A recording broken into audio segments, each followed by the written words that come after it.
Oke, selamat pagi. Assalamualaikum warahmatullahi wabarakatuh. Ataupun selamat siang dimanapun kalian berada. Semoga semuanya dalam keadaan sehat. Baik, hari ini kita masuk ke materi yang selanjutnya, tapi masih sama tentang metode dengan kromatografi kertas. Jadi hari ini judulnya yaitu identifikasi ion logam. Kalau minggu lalu kita sudah belajar tentang bagaimana melakukan pemisahan komponen warna dari contohnya sampel kalian spidol ataupun mungkin bisa juga tinta dari pulpen gitu. Nah, itu bisa terpisah warnanya masing-masing. Nah, sekarang kita ingin bagaimana melakukan identifikasi ion logam. Sama pada dasarnya adalah kita melakukan pemisahan nanti.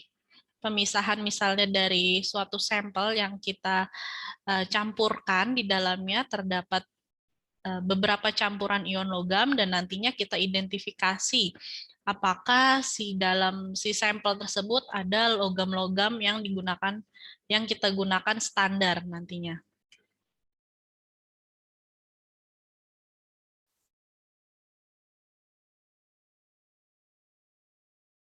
Oke, baik.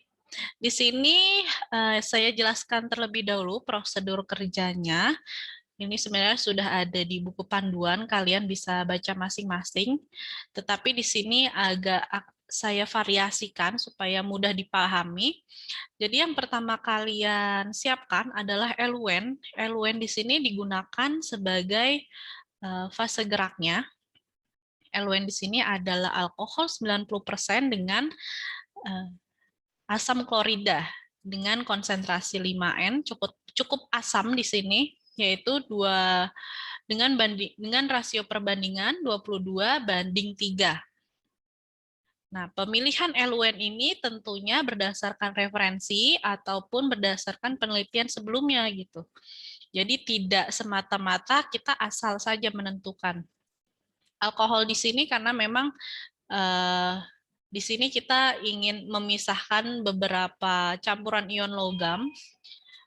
Kita tahu alkohol di sini sifatnya masih polar, kemudian ditambahkan dengan asam klorida yang tentunya di dalamnya pelarutnya air.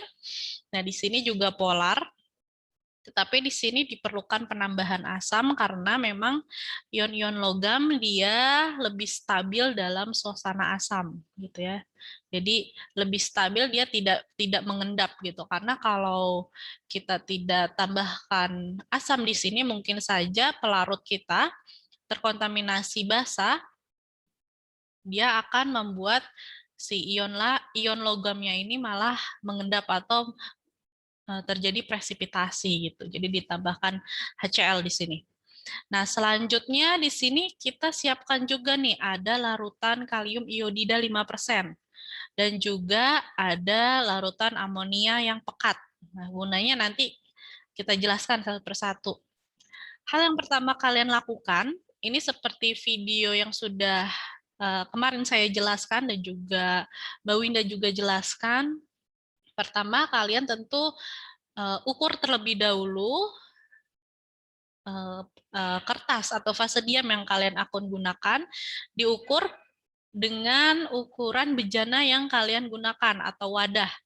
Nah, misal ini hanya misalkan ya, walaupun ini tidak sesuai di sini saya gambarkan ditotolkannya persegi panjang gitu ya, melebar, tapi di sini gambar untuk wadahnya dia malah persegi panjang gitu ya, vertikal. Ini horizontal, tapi tidak apa-apa, tapi saya harap kalian bisa paham.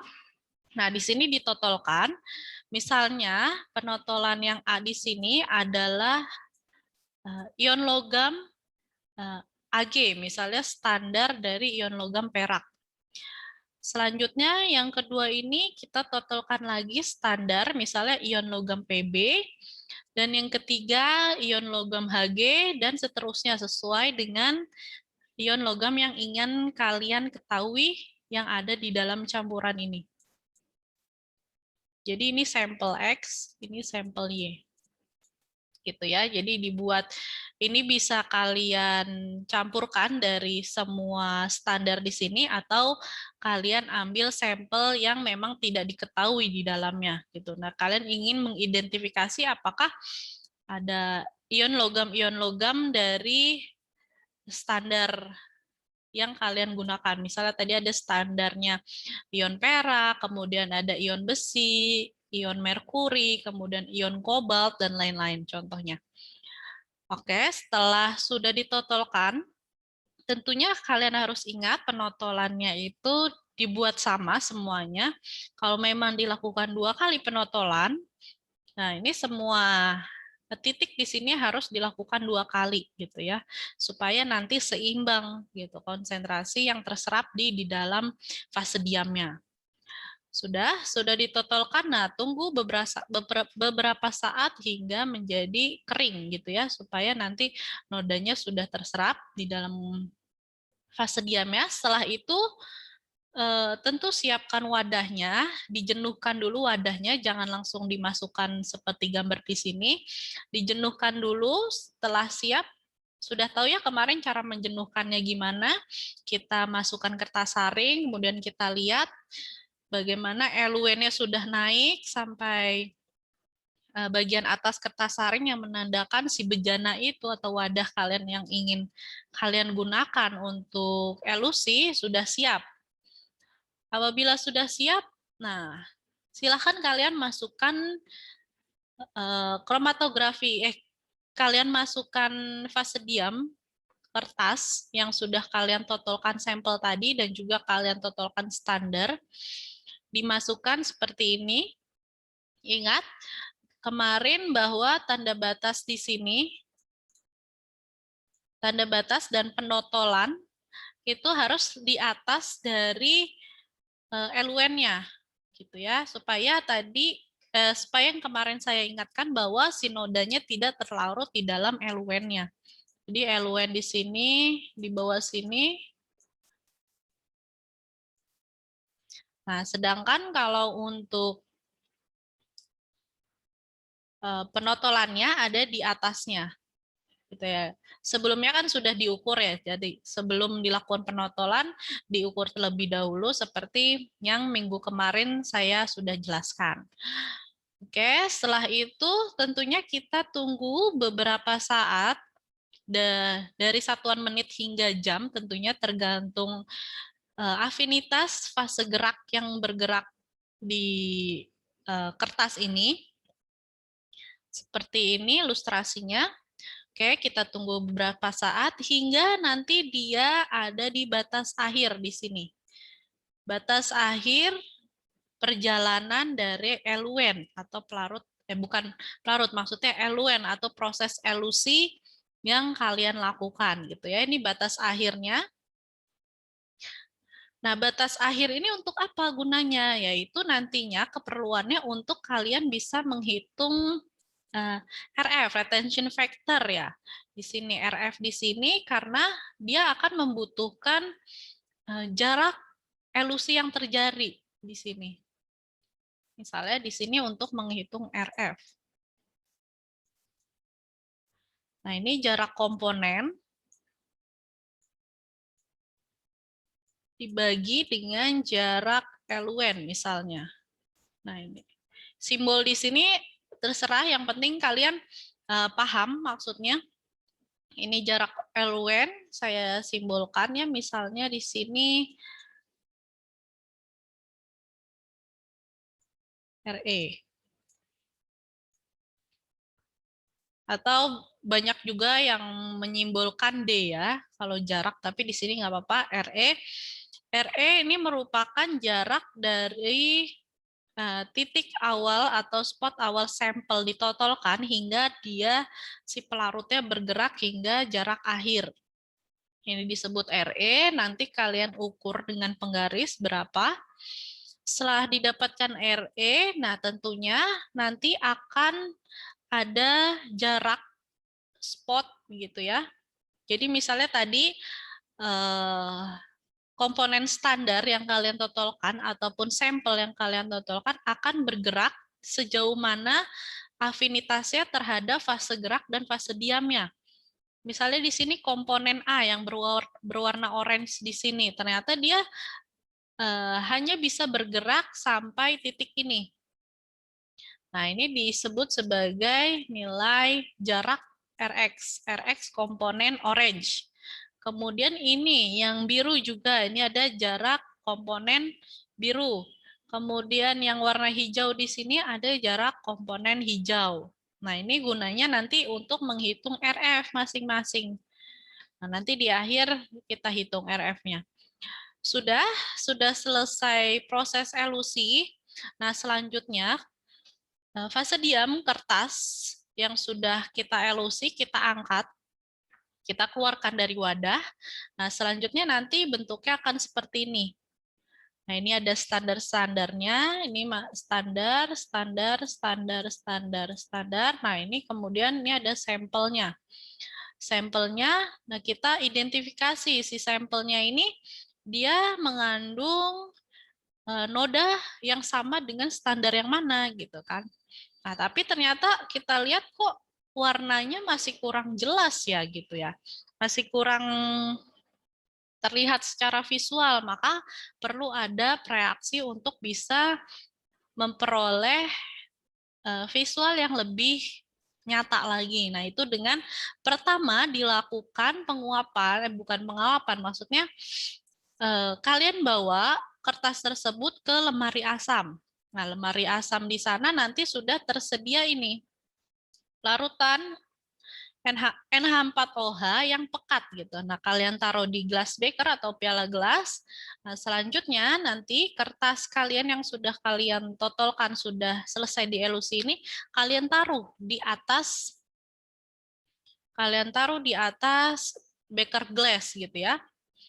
Beberapa saat supaya nanti uap dari NH4OH ini bisa terserap di dalam noda ini. Fungsinya apa? Amonia ini, larutan amonia ini. Fungsinya yang pertama, nanti dia bisa menetralkan, karena kan tadi kondisi awalnya adalah kondisinya asam ya di sini, karena eluennya mengandung asam klorida. Dan selanjutnya yang kedua meningkatkan intensitas warna gitu. Nah, kita lihat di sini setelah ditambahkan NH4OH di sini kita lihat sudah terlihat lebih kuning gitu ya, terlihat lebih kuning di sini. Nah, di sini kita tandai dengan misalnya kita tandai dengan pensil. Kita tandai. Nah, ternyata yang di bagian bawah ini nodanya masih belum jelas nih, yang di bagian ini. Nah, perlu ada reaksi lain lagi untuk semakin memperjelas. Nah, karena ion logam ini dia bisa bereaksi dengan beberapa reagen dan memberikan warna, maka di sini salah satu reaksi yang digunakan adalah kalium iodida 5%. Nah, kalium iodida 5% ini kalian buat terlebih dahulu. Nah, kemudian dimasukkan di dalam alat penyemprot supaya nantinya setelah diuapkan atau diberikan uap NH4OH atau amonia ini, nah selanjutnya disemprot di sini, disemprot dengan larutan Ki 5%. Nah, nanti akan memunculkan warna seperti ini misalnya. Nah, tentunya nanti warnanya ini hanya pemisalan ya. Jadi sebenarnya warnanya tidak kuning semuanya. Jadi tiap noda di sini akan memberikan warna tertentu. Nah, nanti coba kalian cari apabila ion logam Ag, kemudian Cu, Hg, sesuai dengan buku petunjuk aja, atau bisa juga ditambahkan ion logam lain seperti kobalt. Nah, apabila bereaksi dengan Ki, dia nanti akan menghasilkan suatu endapan gitu ya, endapan yang berwarna apa. Nah, endapan itu nanti menempel di fase diam kertas yang kalian gunakan. Oke, nah ini lebih jelas ya, visual yang lebih jelasnya. Jadi yang pertama tadi, sebelum disemprotkan dan juga diuapkan dengan amonia, dia warnanya itu tidak terlihat gitu ya. Secara kasat mata dia tidak terlihat, walaupun mungkin ada warna larutannya agak kuningan, tapi secara umum dia tidak terlihat kalau untuk ion logam yang terserap di dalam kertas. Nah, untuk memunculkan warnanya, kita butuh suatu reaksi pemuncul warna yang utamanya adalah ini, Ki, kalium iodida 5%. Nah, ini merupakan standar PB misalnya.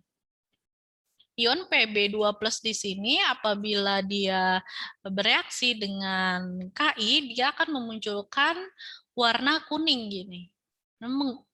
Hasil reaksinya menunjukkan endapan warna kuning. Seperti itu. Nah, supaya kalian paham warna-warna apa saja, nah, kalian cari coba.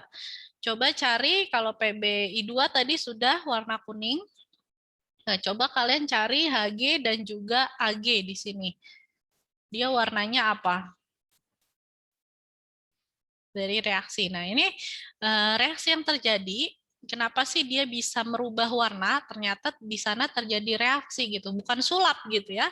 Bukan sulap dari yang tadinya tidak berwarna menjadi berwarna karena di sana terjadi reaksi seperti ini. Jadi yang tadi sudah terelusi, ada titik dari ion Pb2+, PbNO3 ini sebenarnya dia bisa terionisasi gitu ya. Kalau kalian belajar dulu di SMA tentang pelajaran kimia tentu sudah paham tentang proses ionisasi. Proses ionisasi di sini menjadi Pb2+ ditambah anioniknya, yaitu NO3 min. Nah, di sini tinggal disamakan, berarti di sini 2 NO3. Berarti di sini ada anion NO3 min dan juga kation Pb2+. Nah, kation ion logam ini yang dapat bereaksi dengan larutan Ki. Dan di sini membentuk PbI2. Sama dengan ion logam Hg atau merkuri, ini dia juga bisa bereaksi dengan kalium iodida, kemudian juga ada perak nitrat, dia bisa bereaksi juga membentuk perak iodida. Nah, di sini ada keterangan S. S di sini merupakan fasenya solid, solid di sini juga solid.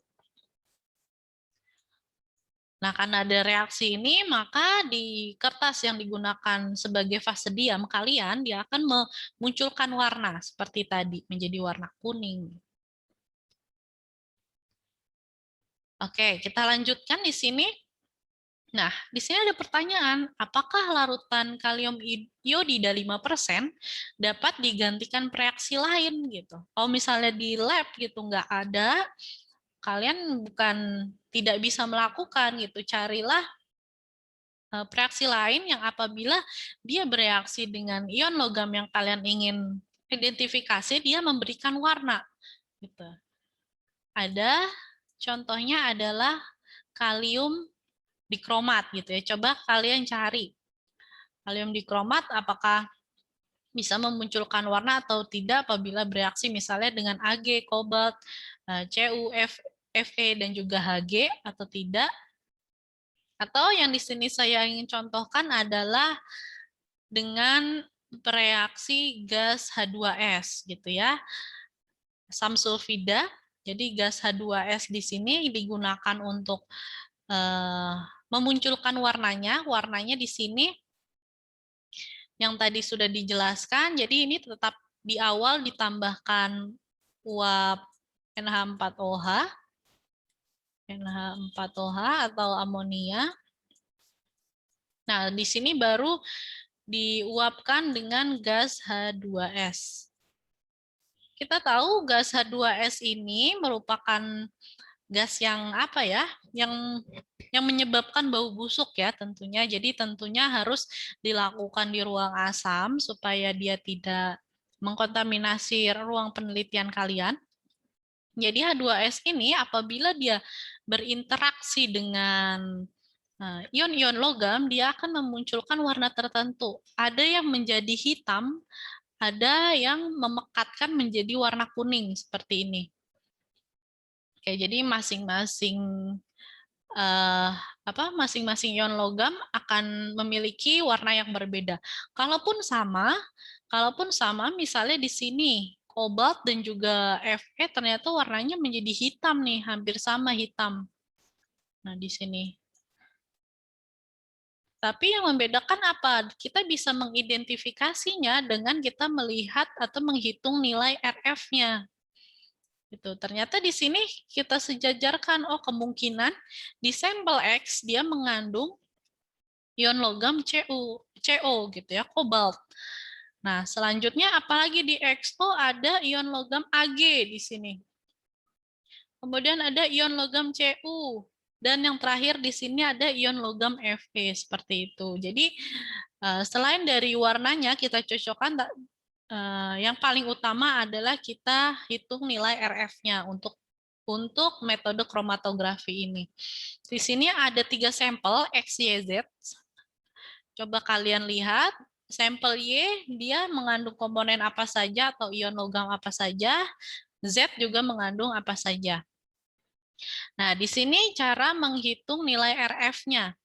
Jadi di sini pada kromatogram ini ion tembaga Cu2+ bergerak 3,05 cm. Nah, yang tadi saya simbolkan sebagai Rx ya.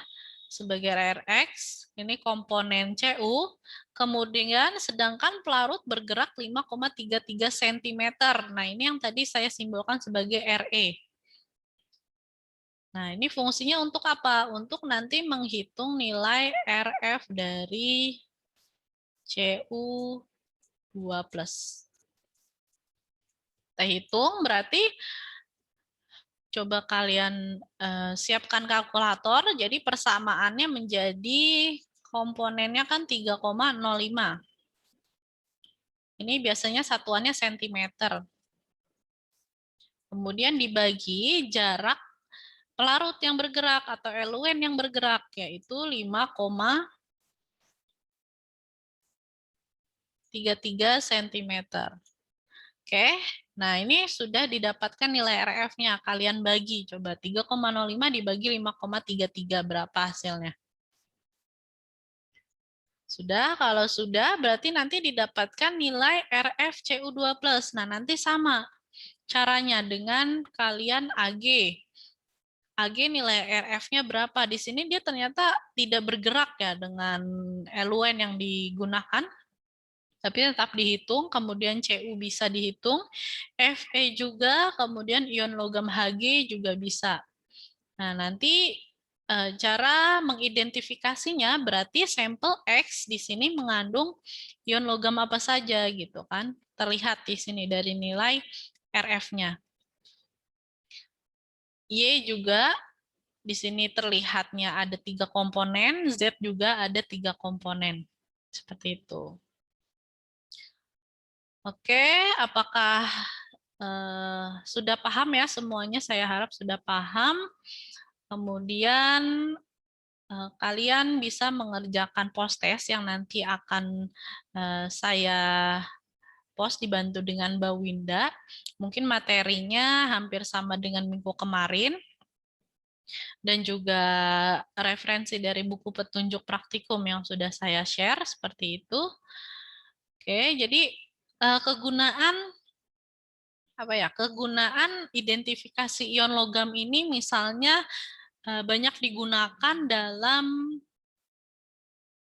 dunia bidang makanan gitu ya. Misalnya kan kalau bidang farmasi kan masih dekat juga ya dengan bidang makanan. Misalnya contohnya dengan ini deh, dengan kita menggunakan H2S dan juga misalnya kita melakukan identifikasi Fe gitu ya. Fe kalau kita tahu protein yang ada di dalam telur, misalnya ya telur ayam, dia kan mengandung di sana ada kandungan Fe tentunya kan.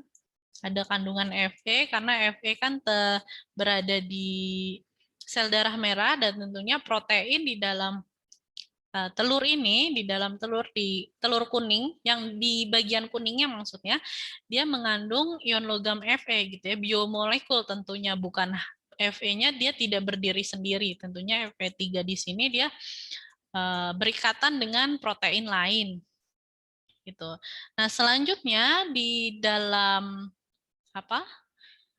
Di dalam telur ini juga dia mengandung unsur es gitu ya. Unsur es di situ juga terkandung di dalam protein gitu. Jadi protein itu dia mengandung unsurnya macam-macam. Nah, salah satunya sulfur juga terkandung di sana. Nah, makanya kalau apabila kalian merebus gitu ya, merebus telur yang terlalu lama gitu, lama-lama kok tiba-tiba warna kuning di telur tersebut kok bisa menjadi agak kehijauan. Nah, itu terjadi proses apa? Yaitu terjadi proses reaksi antara Fe dengan S gitu ya. Fe dengan sulfur. Nah, seperti ini warnanya agak kehijauan, seperti yang muncul di kromatografi kertas seperti ini. Ini yang saya lingkari di sini. Ini agak kehijauan warnanya. Nah, kalau kalian lihat kok ada bukan ada racun atau ada empedu di sana, kan mungkin saja kalau orang awam yang melihat kok ini warna kuning telurnya agak kehijauan. Nah, itu kenapa ya? Itu karena di dalamnya ada proses reaksi biokimia gitu ya, di mana si protein yang semakin lama dipanaskan gitu, semakin lama digodok, direbus. Kalau kalian membuat telur rebus, nah ternyata di sana terjadi proses perusakan dari si struktur dari proteinnya gitu. Walaupun komponennya masih ada di sana, masih mengandung Fe, masih mengandung protein-protein yang baik gitu. Tetapi karena perebusan yang semakin lama, protein yang mengandung gugus es ini akan rusak atau mengandung unsur sulfur akan rusak, dan tentunya nanti akan bereaksi dengan Fe gitu yang ada di telur bagian yang kuning gitu. Jadi uh, membentuk senyawa Fe, ferisulfida gitu ya. Ferisulfida dia warnanya menjadi warna kehijauan. Nah, coba kalian cek selain warna-warna endapan yang berinteraksi dengan Ki, coba kalian cari juga untuk Ag, CO, Cu, FeHg apabila dia berinteraksi dengan H2S itu dia reaksinya seperti apa. Nah, selanjutnya nanti warna yang terbentuk tuh menjadi warna apa, seperti itu. Oke, baik. Saya akhiri pertemuan hari ini. Semoga bisa bermanfaat untuk kalian. Salam sehat semuanya, tetap jaga kesehatan. Saya akhiri. Wassalamualaikum warahmatullahi wabarakatuh.